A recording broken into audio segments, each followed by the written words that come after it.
नए वर्ष 2021 का आगमन हो गया है और मकर संक्रांति और गणतंत्र दिवस 26 जनवरी को हर साल हम लोग मनाते हैं। क्या देशवासियों को और जिलावासियों को शुभकामना दे रहे हैं?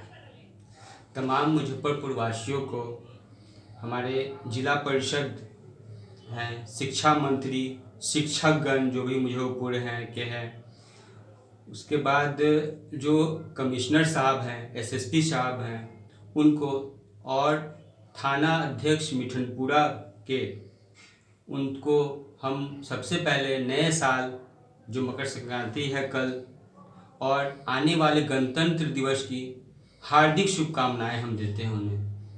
और हम ये आशा करते हैं कि जो हमारा बीता वर्ष जो गया है अभी, जो पूरा कोरोना काल में सब लोग त्राहिमाम हो चुके थे, सारा दुनिया अस्त व्यस्त हो चुका था, कहीं से कुछ समझ नहीं आया था लोग क्या बचेंगे कि नहीं बचेंगे। तो हम बस ये उम्मीद कर रहे हैं कि आने वाला जो हमारा नव वर्ष है सबके लिए मंगलमय हो और इस जो एक बहुत बड़ी दुविधा से जो हम लोग निकले हैं, अब आगे इस तरह का परेशानी कुछ हमें न मिले, इसकी हम सबको शुभकामनाएं दे रहे हैं। राज्य सरकार का निर्देश हुआ है कि कोरोना स्कूल खुले हैं, कोरोना काल से स्कूल और कॉलेज खुले हैं और जो गाइडलाइन आया है कोचिंग के लिए कि मास्क लगाना है, सैनिटाइज करना है, सारा चीज़, क्या उसका राज्य सरकार का? देखिए, हम लोग जो भी लोग जुड़े हुए हैं एजुकेशन से जुड़े हुए हैं और जो अभी वायरस जो फैला हुआ है उसके बारे में अगर सही में देखा जाए तो सबसे ज़्यादा नॉलेज एक स्टूडेंट और टीचर को ही है। एक आम आदमी इस वायरस के अंजाम को सिर्फ पेपर में पढ़ सकता है, लेकिन हम लोग प्रैक्टिकल देखते हैं जिसके कारण हम लोग अपने क्लास को तो स्टार्ट हम लोग कर रहे हैं, लेकिन करने के अलावा जो भी बच्चे यहाँ पे आ रहे हैं उन्हें कम्प्लीटली हम लोग स्ट्रिक्टली दम अनाउंस किए हैं कि बिना मास्क के आपको कैंपस में आना नहीं है। जो बच्चे मास्क ला के आ रहे हैं, आने के बाद हम क्या करते हैं, उन्हें सैनिटाइजर यूज करवाते हैं।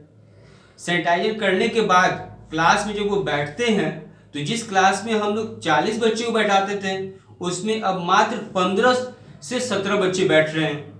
सोशल डिस्टेंसिंग का फुल पालन कर रहे हैं। जो एक बैच के बच्चे को हम लोगों ने 2 पार्ट में बांट दिया है, अल्टरनेट कर दिया है, समझे, ताकि हम लोग को आगे किसी तरह का कोई परेशानी न आए।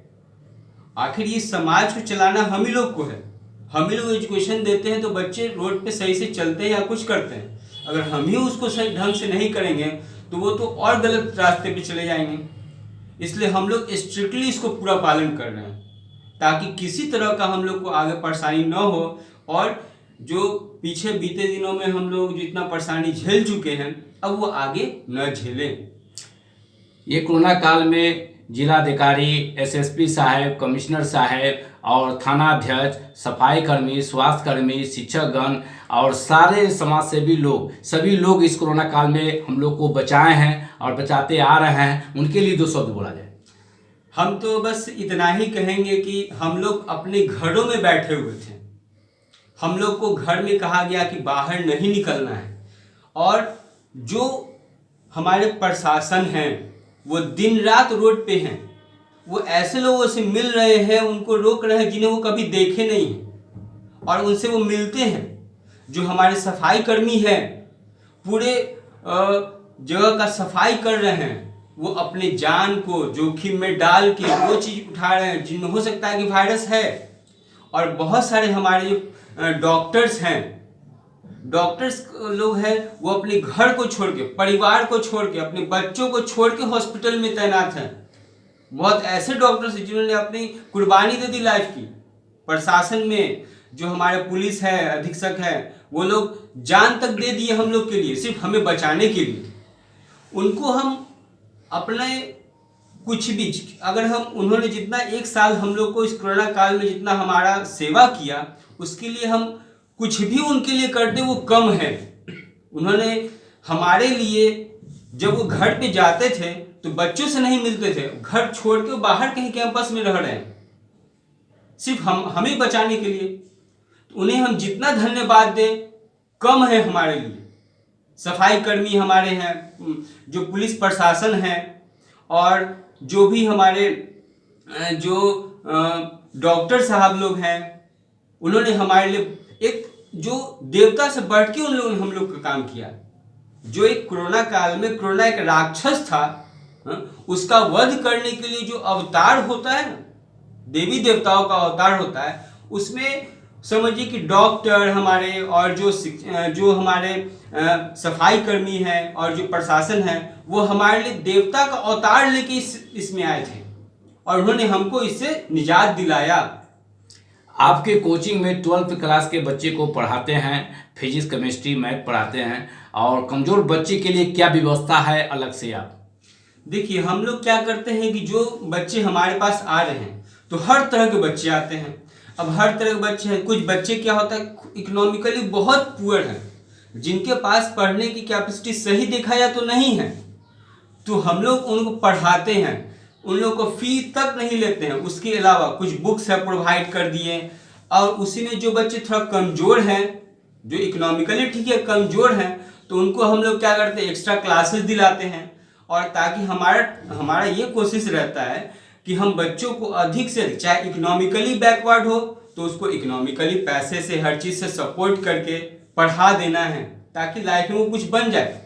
और जो पढ़ने वाले बच्चे हैं, जिन्हें किसी कारणवश अच्छे टीचर नहीं मिल पाए, अच्छा कोचिंग इंस्टीट्यूट नहीं मिल पाया, तो उन्हें हम क्या करते हैं अपना एक अलग से समय देके उन पे मेहनत करके उनका फ्यूचर बनाते हैं, ताकि वो एक अच्छे भारत का निर्माण करें और उनका भी अच्छा भविष्य हो। और जब एक अच्छा स्टूडेंट का भविष्य होगा तो हमारे देश का भी भविष्य उज्जवल बनते चला जाएगा। आपकी कोचिंग उत्तर बिहार में लोकप्रिय हो रहा है, इसकी विशेषता क्या है आपकी कोचिंग की? हमारा एक ही विशेषता है या हमारा एक ही मंत्र है कि हम लोग कड़ी मेहनत करते हैं और बच्चों को इतना ही कहते हैं कि आप जो कुछ भी पढ़ रहे हैं हमारे पास, इस तरह से पढ़िए कि उस टॉपिक से जो क्वेश्चन पूछा जाए, वो क्वेश्चन या हम पूछें या आपके घर पे गार्जियन पूछें या बाहर में कहीं आपको एग्जाम देते हैं, तो उसको आप बना लें।